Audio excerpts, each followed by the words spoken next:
City Council regular meeting together Tuesday, March 16th, 12 p.m. Would you please join me in pledge allegiance to the flag?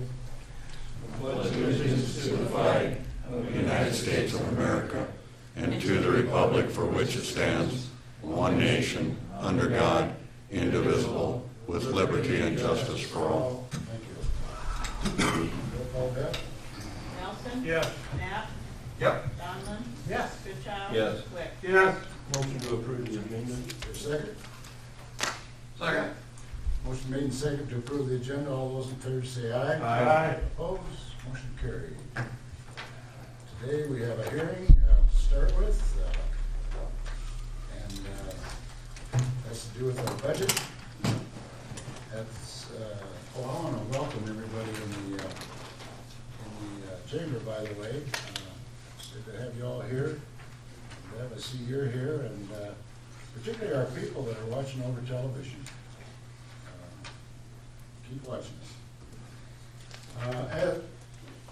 At its March 2nd, 2021 meeting, the council accepted the proposed fiscal year 2021-2022 budget with a mill levy of $11.90.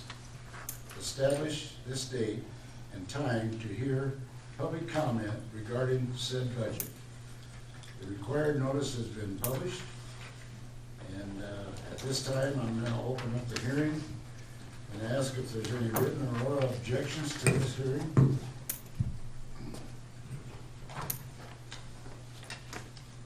I'll ask once again, the meeting's open, the hearing's open. If there's any written or oral objections to the hearing itself. Hearing or seeing none, I will close the hearing at this time. The administration recommends that the council approve with or without amendment, as we are required to submit an approved budget to the state by March 31st, 2021.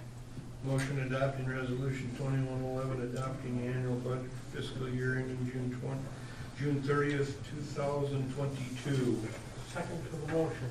Motion made and second, adopting resolution number 21-11, adopting the annual budget for the fiscal year ending June 30th, 2022. Do we have a roll call on that, Bev? Wick? Yes. Donlin? Yes. Knapp? Amen. Oh, no, Jerry. Goodchild? I'm supposed to be the smart aleck. Yes. Nelson? Yes. Motion carried. Moving on to the general discussion. At this time, it's open for general discussion. If anybody has any concerns, complaints, or even compliments for the city, we ask them to step up to the podium. And the way we handle our discussion is the fact that state your name and address, and the council cannot make any decisions on your concerns or compliments, but at the same time, they're very interested in listening to them. So, is there anybody in the chamber that has any concerns or complaints or comments? I'll ask once again, anybody?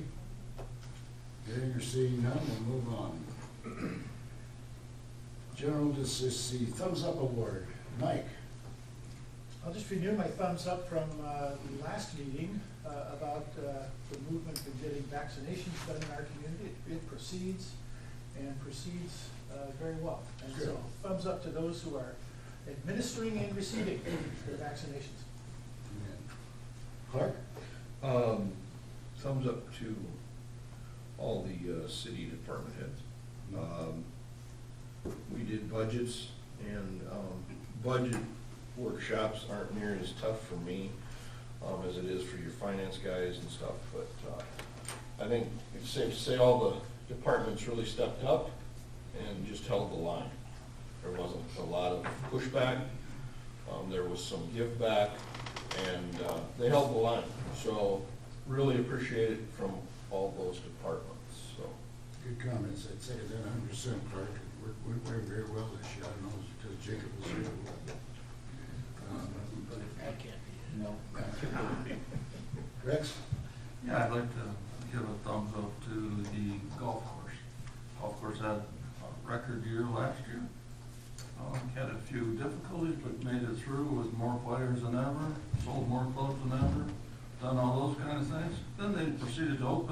wish they'd ever have March 8th.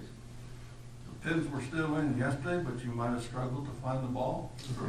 But we are still taking early applications to save money for your membership. So this is my PSA part, my thumbs up. Just still get your money in by the end of the month, otherwise you're gonna pay more dollars. So we didn't change the date because of the white stuff. Thank you, Rex. Ken? Nothing today, thank you. Steve? Thumbs up to Denny Callahan and his work that he has done in this community over his 500 or 50 years, whatever it was he's worked for Clem. I feel I've grown up with Denny, as most younger people in this community have, and he deserves his retirement time, and God bless him for that. So.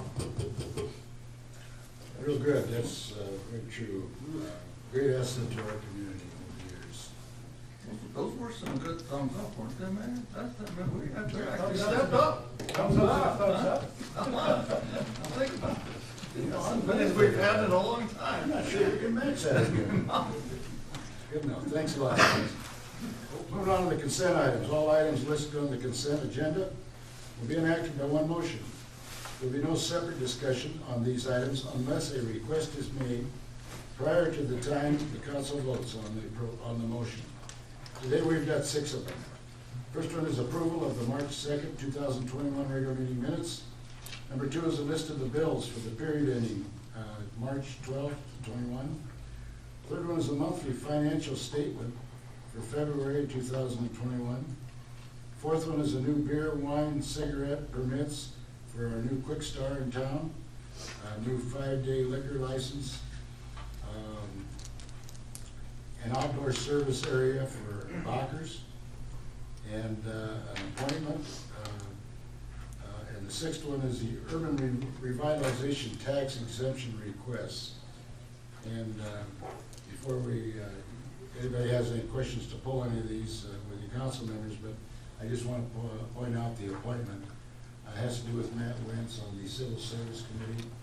I personally met with Matt, and he's agreed to continue on the program. They do a very good job for that civil service. And they've had their opportunities, haven't they, Kevin, to spend a lot of time together here lately. Okay. I'd entertain a motion. Motion to approve consent items 1 through 6. Second. Motion made and second to approve items 1 through 6. All those in favor say aye. Aye. Opposed? Motion carried. I voted for science and Kenny voted for cigarette permit. The world is really changing. Pay attention, Jason. That is true. I thought he was gonna say something else. Everybody has a weak moment. I was gonna say, I had it last meeting and he had it today. I mean, we're getting really weak. You wonder why we had a snowstorm like we did last night? There's something coming. Well, I'll tell you what, we need to move on. Different topic. Okay, moving on to the action items. And the first one on the action item is the Floyd Valley Healthcare Specialty Clinic and Therapy Expansion Project with our fine hospital out here. And Dustin Wright, the CEO, is here. He's going to explain it. And also Daryl Friedbach, I believe, is here. I didn't see Daryl. Right behind me. But at any rate, these two gentlemen are going to share with you the plans they've got to, once again, keep our good hospital going. Yeah, thanks, Mayor, and thanks to the City Council for letting us be here today. Attached in your packets this month is information related to Floyd Valley Healthcare's proposed expansion for specialty clinic and therapy departments. Last Tuesday, the Floyd Valley Healthcare Board of Trustees approved a resolution requesting the City of Lamar's to adopt a reimbursement resolution to approve proceeding with capital improvement projects and refinancing outstanding debt and setting a public hearing. And you have all that in your packets this month. But prior to approving anything, we want to provide an opportunity to visit with the council to present the project and then, of course, take any questions that you would have. Over a year ago, the Floyd Valley Healthcare Board of Trustees started a strategic planning process that entailed updating our master facility plan. And what you have is phase one, which includes the first floor specialty clinic expansion and second floor therapy addition. That work has continued over the past year, and this past fall the board gave approval to start our schematic design process, which really allows us to engage the architects and come up with an overall expense for the project, which you'll see and which Daryl will talk about as well. So first starting, what you see in your packet and what we have up here is a rendering of the exterior of the project, and this comes off and faces to the north towards the fairground. The door is right here in the corner. That's the current entry for the conference room center. So this piece, the new addition, aligns right on the back side of the new clinic, which we finished in 2016. So again, a little bit more in regards to the details of the project. In your packets, this is, of course, a little bit smaller, but this mirrors the current model of what we have in our family practice. We just inverted the room so it fits obviously facing towards the north. But this work allows us to create 20 additional exam rooms that will all be based for our specialty practices. There is a complete remodel of the lower area, which you see, which is where the old home health department was. That's moved into a different part of the hospital now. Currently, as many of you probably know, all of our specialty practices enter through the east side of the hospital. We currently operate out of primarily 9 specialty exam rooms, so this allows for significant growth to, one, accommodate the growth that we've seen with the current specialists. In addition, the ability to recruit new providers. Right now, the space is extremely tight, and depending on what day that provider would be available, we may not have space for them. Also, it creates a separate entrance for the specialty clinics. Right now, as you enter the east side of the facility, it can be very tight depending on the day and what practices are going. And also times, often now, because of the growth that we've seen, our waiting room has expanded into the emergency department waiting. So again, this provides one entrance for all the providers in addition to a canopy that would be there as well.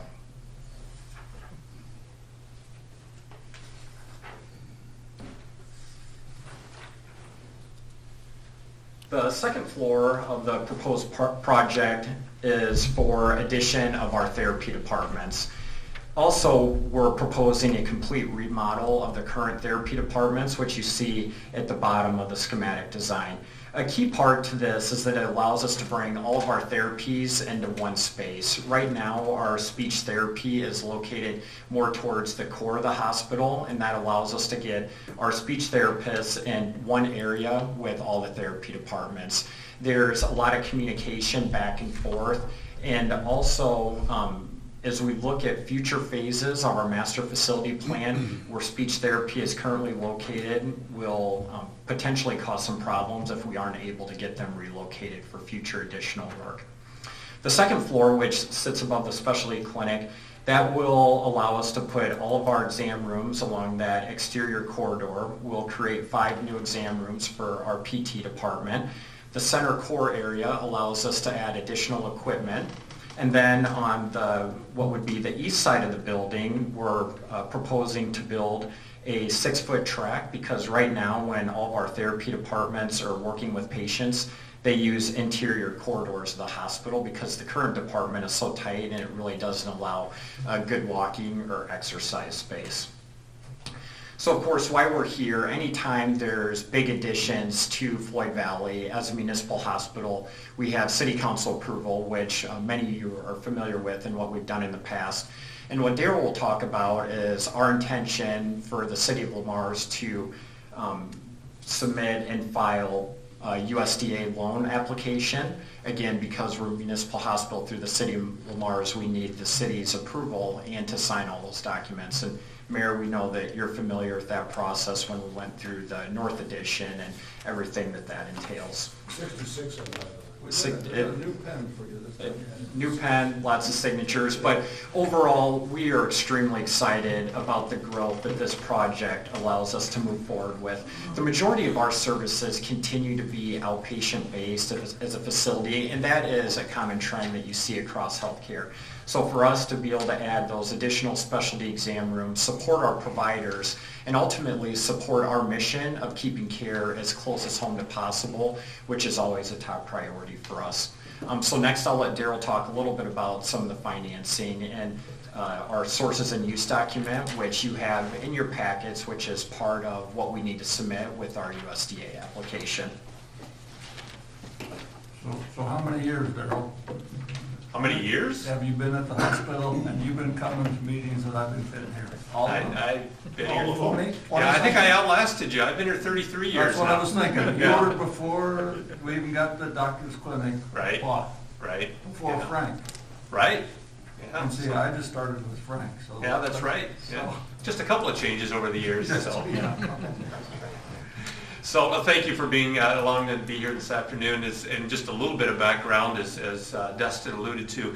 You know, the Iowa Code does not allow, and we look at projects like this, the Iowa Code does not allow Floyd Valley Hospital, a city hospital, to issue debt under its own name. I mean, we are a separate legal entity, but yet under the city. Iowa Code is very specific that any debt that a city hospital were to issue needs to come through the city. So we're here at the City of Lamar's. So while the debt may be in the name of the city, and at the same time, the repayment of the debt is always a responsibility of the hospital. It's paid 100% from the revenues of the hospital. There's no obligation back to the city itself or the taxpayers at all, even though it's kind of a little circle there. The debt is in the city's name, payable back from revenues of the hospital, and that's 100% where the payments come from. If you even go back to 2013, the last big debt issue we did, you know, there's agreements in the file between Floyd Valley and Board and the City of Lamar's revenue and payment agreement that all spells that all out as well, that all these debt obligations are fully a responsibility of the hospital. So, on to the global sources and uses that you've got in your packet. You see there, most of the line items on there outlining the expenses for the project. You see the total numbers there. And I should add too that we Lumit is the name of the firm. We were with them back in 2013 when we did the addition we did back in completed in 2016. It was Lancaster Pollard back then. We engaged the same finance firm to come in and help us put this packet together and USDA financing. So they've assisted us with recommendations on the financing. And you see that in front of you today. We're getting ready to submit this as part of our USDA application. The $14.7 million is what the total project shows, sources and uses. The one caveat to that is, if you look about 2/3 the way down, we are assuming at this point that we will be refinancing a portion of our existing debt, $4,440,000 you see listed there. That's with Midwest One Bank out of Des Moines. And again, we're still working through the details here. Final recommendations will come out later this summer, but we need to kind of have our plan together as part of that USDA application. USDA for the project itself is funding the vast majority of the project. There's some of our own hospital. If you look at the top lines up there, you see construction financing, which is ultimately taken out by the USDA of $8.3 million. We'd start off with a 2-year construction loan, and then the USDA would commit to taking that out. USDA financing right now is about 2.125%, so very favorable rates on USDA financing. It's also a fixed rate for 35 years, so that was our first choice of really looking at financing with those kind of rates. Thought it would be a mistake not to pursue that. The parity financing that's listed there next, the $5 million, the majority of that is for refinancing the existing debt, the $4.4 million at Midwest One. The remaining $560,000 is really towards the project. One of the things that the USDA does expect of you is that they do not want to be the only lender in the project. They expect you to have some other commercial bank lending to go along with that, and that we've got that included as well in it. And then you see the $1.4 million of equity coming from the hospital cash reserves for the full $14.7 million. So the rest of the project, you see the hard cost, the actual construction of the $7.465 million. Then of course you got the labeled under soft costs, all the design costs. There's additional contingency in there, insurance, all those kind of things in there, just over $2 million. Already talked about the refunding, the $4.4 million, And then finally, the financing cost, which is always, of course, expensive to do financing. A big chunk of it, almost $300,000, is the interest that accrues during that 24-month construction period, $280,000. The rest of it is for feasibility studies and bank fees and those kind of things as we submit the USDA application and also get the commercial bank lending. So that spells out the $14.7 million total project, 4.4 of that, of course, being the refinancing. Ultimately, we'll be back, if we can get approval on this today, we'll submit our USDA application. We hope to have that approved in this next calendar quarter, that April through June time period, if we can keep the USDA moving on the application.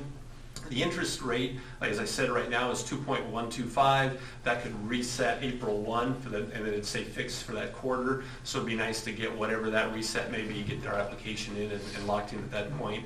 Once we get approval from the USDA, we'll firm up the rest of the commercial bank lending, make those final decisions on refinancing, and then ultimately be back at the City Council here to actually finalize those finance documents late summer, early fall, something like that, depending on as timelines come together. So, and then I would just kind of put out there really what will end up being if we come back. If this plan comes out exactly as we got laid out here, there will ultimately be 4 loans that you'd be approving. There'd be the construction financing, the $8.3 million for 24 months when the project's done. The USDA financing that you'd be approving, 35 years, fixed rate, at around that 2.8 to 2.5%. And then the $5 million would actually be broken in 2 loans, a portion of it for the refinancing, the $4.4 million, and we do that, just break it out separate of the debt towards the project itself would be $560,000, and that would be the 4th loan. And they all have a little bit of the commercial bank lending would be probably a 20-year note, fixed for 5 years, and we were working through all those details. Lender hasn't been determined on that yet. All that will be finalized here throughout the summer and once we get better direction from the USDA. But that's the plan as we've got it laid out right now, and we're feeling pretty good about that. So happy to take any questions or comments from anybody on that. Anybody have any questions for? So you gotta have a $5 million with the commercial